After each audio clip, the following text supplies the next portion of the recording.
السلام عليكم ورحمة الله وبركاته. أهلا بكم أعزائي متابعي قناة سوبر هاتريك، وحشتونا جدا جدا وأهلا بكم في حلقة كبيرة جدا جدا. رسميا النادي الأهلي يشارك في كأس العالم للأندية 2022-2023.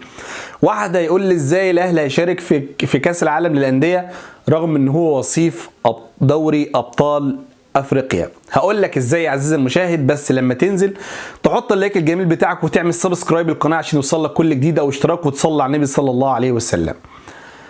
طبعا رسميا احمد شوبير بيؤكد رسميا ان دولة المغرب الشقيقة بتحصل على تنظيم كاس العالم للأندية 2022، لان مفيش ولا دولة اتقدمت بطلب للفيفا عشان خاطر تاخد كاس العالم للأندية، وبشكل رسمي اعلنت للدولة المغربية.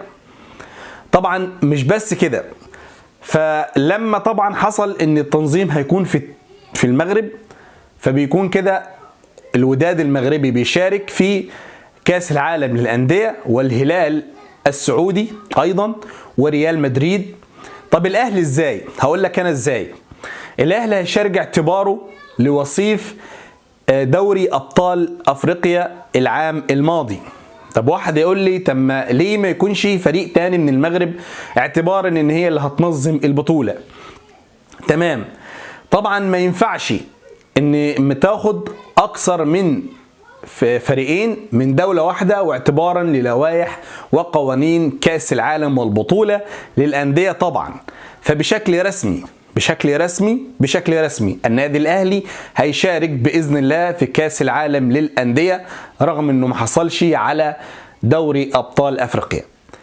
طبعا لا، ما يعني اعتقد ان هي خبر مفرح وخبر جميل وخبر يعني عظيم وتاريخي لجماهير النادي الأهلي، وده البطولة المفضلة اللي بيحبها جماهير النادي الأهلي.